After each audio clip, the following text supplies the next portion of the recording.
Timeline mode is ready to manage and realize full spherical media. In respect to default 2D or 3D media, here you have the possibility to check videos and images through any direction by clicking and dragging on the preview. At the top of the startup page, you can set the project aspect ratio. Between 16:9, the old 4:3, and 9:16, useful for smartphones video. You can change the aspect ratio anytime from the main interface in the top left corner. To learn how to use all the powerful features inside this software, let's see how to create videos with the timeline mode.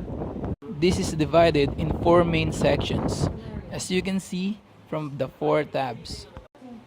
At the very top, the capture workspace is used to record any media from either your webcam or your microphone. You can also record your screen by using Cyberlink string recorder, included in this software.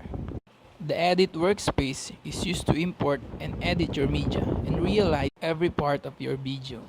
The produce workspace is used to render and export your project to save in your computer or upload it directly online. The create this section is used to export your final video within a DVD. Once you have recorded your media from capture or you have it ready, you can start editing with the edit workspace. This is divided in 3 parts. The navigation panel in the top left corner, collecting all the main features and samples inside Power Director. The video preview on the right, showing your timeline content, and the project timeline below, used to show and edit your whole project structure.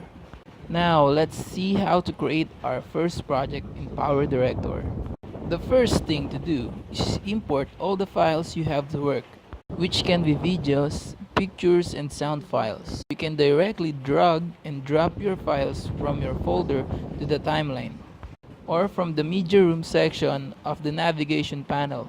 Here you can find additional media, samples, backgrounds, and even your entire projects.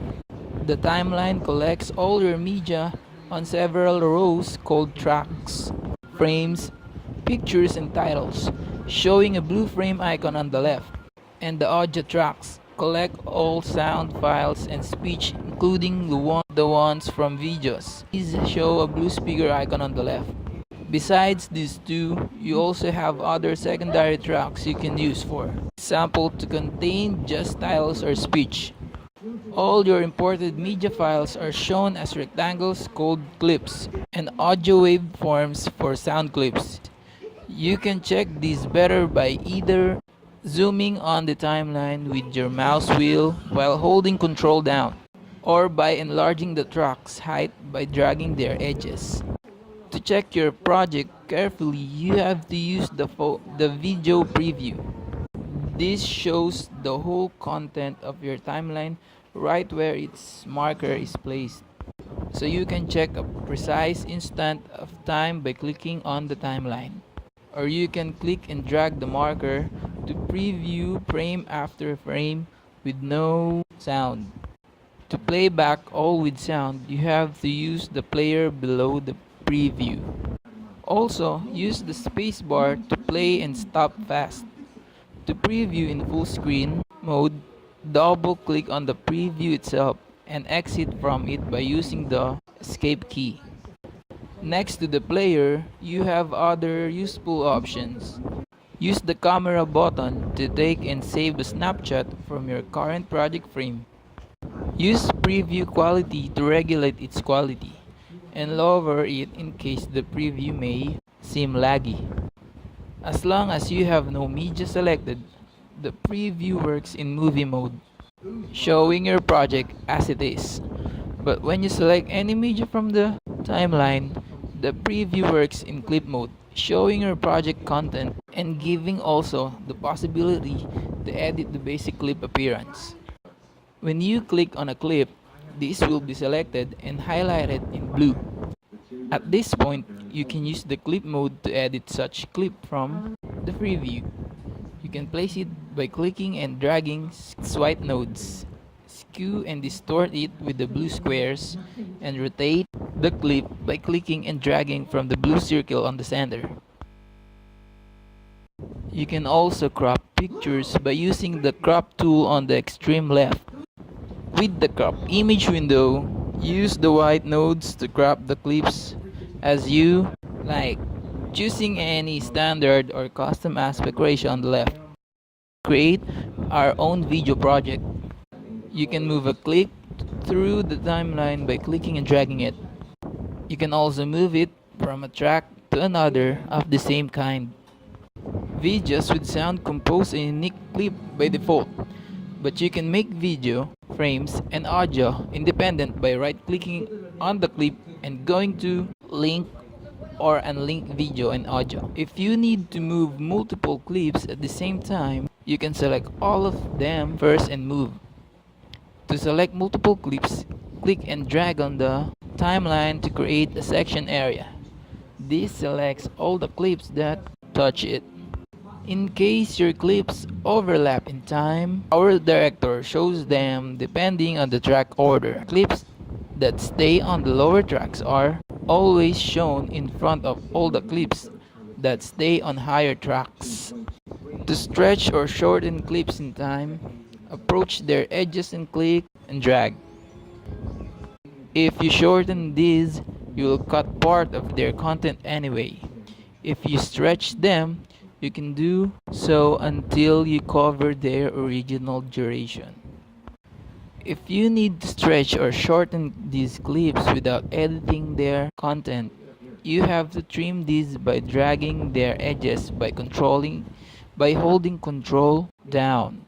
This way, you will set the clip duration by acting on its playback rate.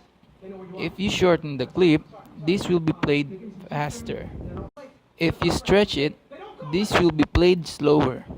The trimming is shown as a video speed effect with an orange icon on the clip. To cut, copy and paste a clip, right-click on it. To split a clip in two, just place the main marker correctly. Right-click on the clip and go to split. Moreover, you can also pull up and down the envelope line to set the opacity level on visual clips and the volume level on sound clips. You also have several tractions on the extreme left. You can uncheck and check each track to hide or show its content. A hidden track makes all its visual clips invisible and all its audio clips muted. You can use the lock button to lock a track in order to block any possible modification of all its clips until you unlock it.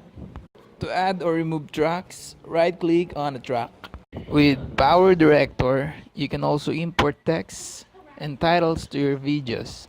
If you go to the title room section, you can browse for several ready title templates you can drag and drop on your timeline directly.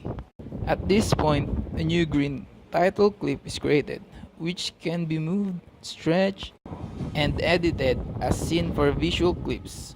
To edit text content, placement, and appearance, double-click on the title clip and use the title designer. You can also apply effects and transitions. Effects are used to change the visual clip appearance in order to make it look different and cooler. All effects are collected inside the effect room. Click on one effect to select and check it through the preview. To apply it on a clip, just drag and drop the effect on it. This will be listed within the orange eye icon on the clip. Transitions are effects that are applied just at the beginning or in the end of a visual clip in order to introduce or end it in a cool way. All these are collected inside the transition room and shown as visual effects from the clip A to the following clip B. You can drag and drop these on the extreme sides of the clip or also between two consecutive clips in time. Then you can drop another transition to change the effect and drag the edges to edit the transition duration. To save and export our work. To save our project, go to File and then Save Project as. This saves .pds files. This includes everything inside your timeline, such as placement, effects, and settings applied. Whereas to export your project to playback and upload it, you have to use the Produce workspace. Here on the left, choose standard 2D or 3D to render a 2D or a 3D video on your computer. Device to use templates suitable for smartphones and consoles.